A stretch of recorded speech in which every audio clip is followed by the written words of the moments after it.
Taxes are optional in retirement. Did you know that? And there are several ways you can achieve a tax-free retirement.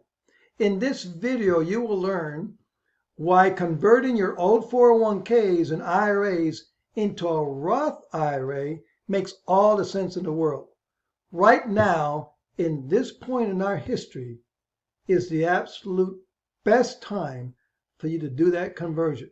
And in this video, you're going to learn why.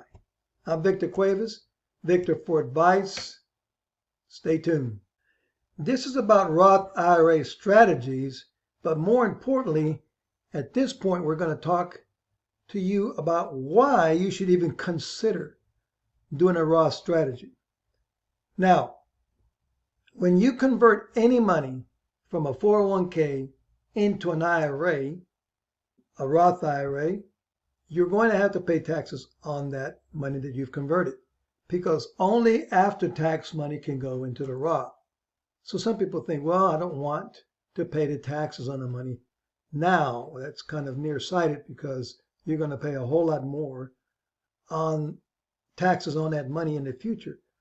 But what happens if when you make that Roth conversion, you move money from an old 401k or IRA into a Roth IRA, instead of having to pay taxes on the money that you've converted?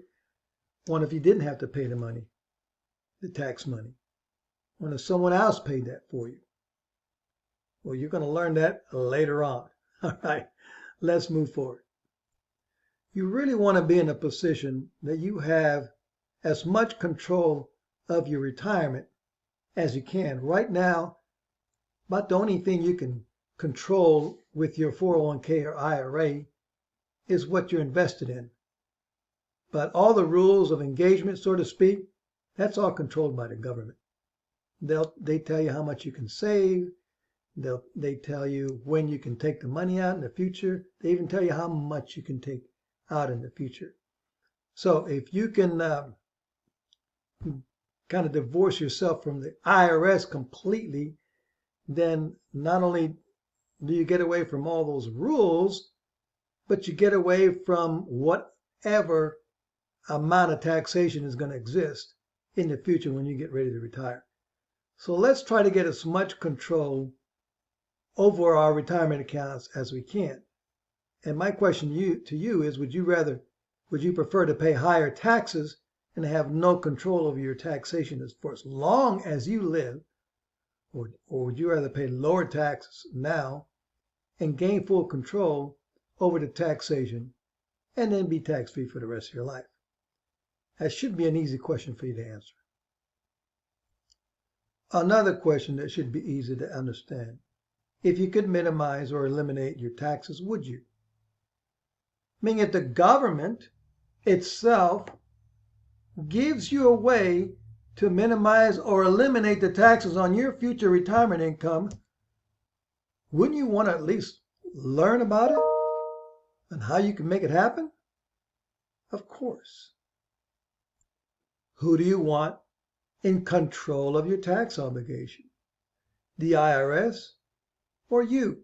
Another silly question. But you know what? We don't think about these things. Everybody is conditioned to put money in your 401k or your IRA, and one day you're going to retire on the government's terms, and you're going to pay the way they tell you to pay, and you never give it a second thought. You've got to change that mindset, because look at these two words, the IRS. Let's remove the space between these two words, and what do you get? Theirs. It's their money. Truly, the IRS looks at your paycheck as their money, and they get to tell you how much you get to keep, how much you get to take home. And they can change that any year, anytime they want. Now, getting taxed on your retirement in the future really affects a lot of things. It affects your Social Security tax. It affects your IRMA and Part D tax. This is how much you pay for your Medicare Part B and Part D. Everybody has to pay a Medicare Part B premium, and not everybody has to pay a Part D. The depending on how much money you make in retirement. So those taxes that you pay on retirement could affect all of this right here, including federal state tax, because everything is changing in 2026, folks. Taxes are going up unless the next president puts a stop to it. These are the Trump tax cuts. When he was president, in order to pass them, he had to put a sunset clause. It's coming due 2026, and who knows? It's going to be a substantial tax increase for everybody except the 10% tax bracket. We're over $35 trillion in debt. It's absolutely crazy out there with the national debt. We're printing money like it's going out of style. Now here's the U.S. national debt clock. Right here, top left, you see U.S. national debt, $35.8 trillion. Now, you can go back, 10, 15 years ago, and it's around $12 trillion. So it's getting crazy. It's out of control. But look at this number right here, U.S. federal spending, $7 trillion. If I go over here, U.S. federal tax revenue, $5 trillion. So we have a deficit of over $2 trillion. In other words, we're bringing in $5 trillion, we're spending $7 trillion. It's crazy. Look down here.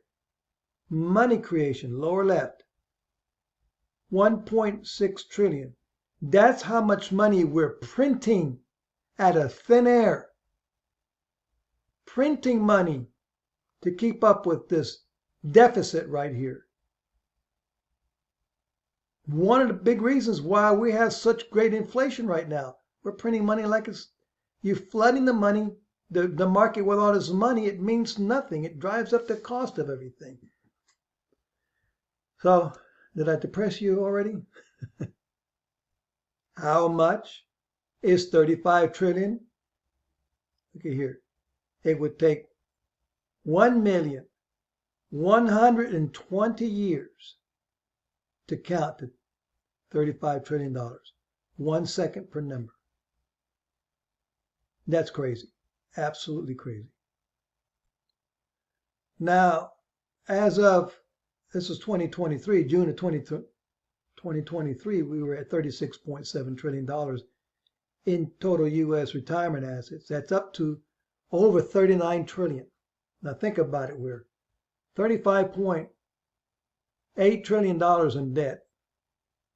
And we have almost $40 trillion in retirement accounts. The government could actually take all of the retirement accounts, pay off the national debt in one fell swoop, and still have money left over. I'm not saying they will do that, but something like that has been floated in the past. But the main thing is this. How much of this is taxable? Well, at minimum 30%. It's a lot of money, 30% of 36 or even 39 trillion. So here's the bottom line. Here's the question. Who's going to pay for all this national debt, for all this crazy spending, for all this printing of money? It's going to be you. It's going to be me. It's going to be us. Again, ask yourself a question. Do you want to go into retirement not knowing what the tax bill is going to be and being taxed at whatever crazy rates they may have in the future? Or do you want to divorce yourself from the IRS and be done with it and not pay a dime of tax on your retirement income? We have something called an RMD, required minimum distributions. And for most people, those being born after 1959, they have or up to 1959, they have a required minimum distribution of age 73. That's at the point that you have to start taking your retirement money out of these accounts. Now, for some people, they're going to start before that, but a lot of people are going to get to this age and they don't want to start taking money yet. They may be still working They may have pension money, may have money from other sources like rental income, and they just want their retirement savings to continue to grow. No can do. You're going to have to start taking the money out, and you have to take it out on the government schedule. So this gives you an idea of what the taxes are going to be in 2026. I know a certain party out there says only the rich are going to get taxed and nothing is going to happen to the regular folks. Let's see what's going to happen. In 2026, the taxes will go up unless Congress intervenes. Here's the 10% tax bracket. Nothing changes. But the people in the 12% tax bracket, those making only from $10,000 to $41,000 if they're single, or $20,000 to $83,000 if they're filing jointly, which is a ton of Americans, they're going to get a tax increase from 12% to 15%. Folks, that's a 25% tax increase. So do not believe the lies that only the rich people's taxes are going to go up. This is in the law. It will happen unless Congress stops it. So people married making from $20,000 to $83,000 are going to get a 25% jump in their taxes. And then you see the other 22 to 25, 24 to 28, 32 to 33. And then you have the highest tax bracket is going to go back up to 39.6. And the ranges of income are also changing. So it's actually easier to jump into the next tax bracket. For instance, the 25% tax bracket used to be, you could be in all the way up to $178,000 and be included in this 22% tax bracket that's going up to 25. Now, once you get over 168, that's 10,000 less, you're jumping to the 28% tax bracket. So in 2026, people in the 22% tax bracket earning in this amount right here are going to jump from 22 to 28. So yeah, and that's just for 2026. Folks, it's probably going to go up even more than that later on.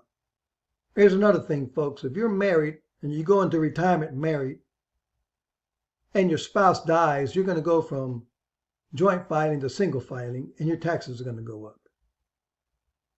It might not be the best time in your life for your taxes to go up. Yeah, your income might come down a little bit, depending on your situation, but your taxes go up. Well, again, why subject yourself to this if you have an out, a legal out? Divorce yourself from the IRS. Get it done. And you need to think about your children. Look, if the husband dies or the wife dies, the surviving spouse carries on, but sooner or later that surviving spouse is going to die. And now, because of the changes in the laws, you can't stretch that inheritance for the rest of your life. It used to be if you inherited $1 million, you could draw income off of that thing for the rest of your life. And if you died, your grandkids, like that, it could be generational wealth. Now you have to take it either in a lump sum or over 10 years. Well, if someone dies in their 80s and their kids are in their 50s or early 60s in their highest earnings periods of their life, and they're making $200,000 a year, and all of a sudden $1 million is given to them, through a death, that's going to really increase their tax bracket. And now, as you see, it's going up to 39% now and throwing some state, and all of a sudden they're losing 50% of their inheritance. I wouldn't want to do that to my kids. So if you can stop this from happening to your children, leaving them with a big tax burden, then go ahead and get yourself divorced from the IRS. Now, if this slide doesn't convince you to contact me to see how you can do this, the best way and not even have to pay the taxes out of your pocket, then nothing's going to convince you. Because the IRS started in 1913. You see this? Around 7%. It'll never get worse than that. Don't worry about it. Well, guess what? Didn't take long for the thing to jump up to almost 80%. Right? This was during the First World War. Roaring 20s came along. Wow, the economy got on fire. Everything was booming. Business, jobs, people, everybody was working. It was the roaring 20s. Taxes went down. But guess what? They bottomed out because the stock market crashed. And then the banks started closing. Jobs were lost. Companies going bankrupt. And then we started the Great Depression. And what happened here, if you know your history, Franklin Delano Roosevelt was elected. And he said, we'll just spin our way out of this. People need jobs. And the government started building projects and other stuff. The government created jobs and paid salaries from tax dollars to keep people working. Boom, tax rates went up over 60%. But then what happened? The Second World War hit. And folks, we were at a 94% tax bracket for the most wealthy people. But as you saw in the previous slide, all the tax brackets go up. So if someone is 94 here, regular Joe might be at 30%, 35%. So it came down a little bit after the war, but then it came right back. Look at folks, this is in the 1950s, and halfway through the 60s, we're at a 90% tax bracket. 90%. This is the heyday of Ronald Reagan as an actor. He was a great actor. He only made 5 movies a year because after that, it wasn't worth it for him to work at a 90% tax bracket. How'd you like to make $100,000 and keep 10,000 of it? He wasn't going to do that. I think this really marked him for the rest of his life. And you'll see why in a minute. So the taxes go down a little bit. The Vietnam War is over. We get into the 70s. And then we level out at a 70%, 69.13% tax bracket, folks. Look at that. That's crazy.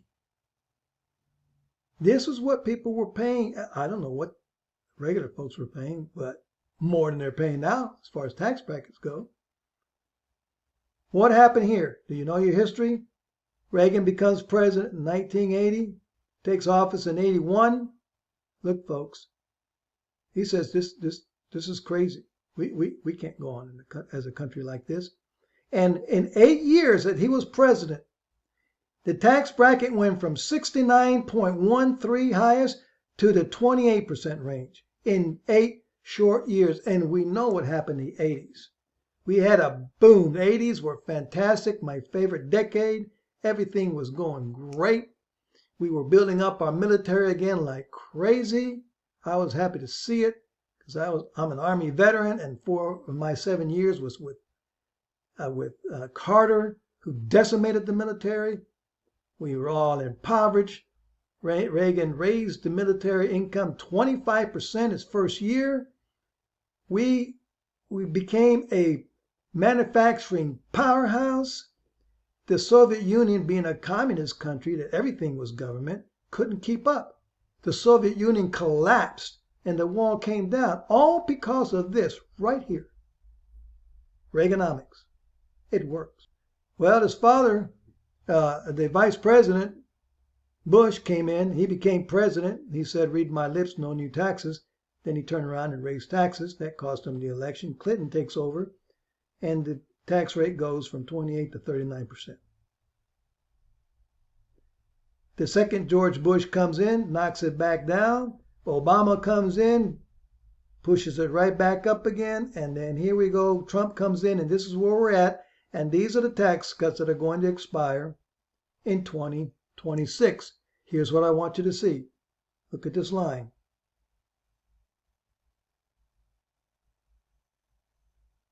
You see, low, low, low. This is the fourth lowest tax rates we've been at. So I like to use the expression in the market, buy low, sell high. Well, we're at the low right now. Could we go up to here?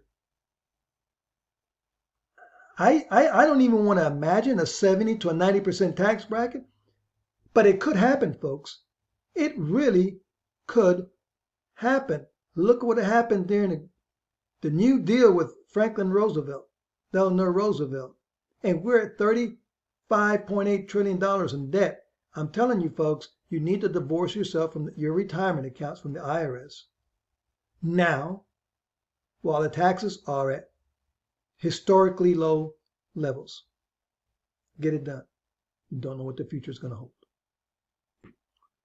And that's it, folks. I mean, I've just tried to educate you on the way things are right now. And that's why I said at the beginning that now, right now, is the best time in history to make that conversion. If you've got an old 401k, old IRA, especially, folks, if you're in your 60s. Especially if you're in your 60s. And you're looking at required minimum distributions in the 70s when you have to take the money out in the way the government tells you to take it out. Go ahead and use this time. You have to be in a Roth IRA 5 years before it becomes tax-free. So we start converting to a Roth IRA over a 5-year period, 6, 7, 8-year period, however long you want to take. But after 5 years, it's tax-free. And then you don't have to worry about anything that I just showed you. Nothing. You don't have to worry about your kids being stuck with a big tax burden. You don't have to worry about the required minimum distributions. You don't have to worry about the government doing stupid things and all of a sudden we're at a 50 or 60 or 70% tax bracket. None of that. Your retirement income is tax-free. So I encourage you to contact me. Let's talk. I can show you how to do a Roth conversion. Remember, any money going into a Roth IRA has to be taxed. So you pay your taxes now when they're low, so you don't have to worry about what's going to happen way in the future. I'll show you how you can do that without coming out of money, out of pocket for the taxes. Wouldn't you like to know about that? Hope to be talking to you soon. Victor Cuevas, Victor for Advice. If you like this video, hey, give it a like, share it, and let's get this word out. People, you have to be looking at these Roth conversions now. God bless.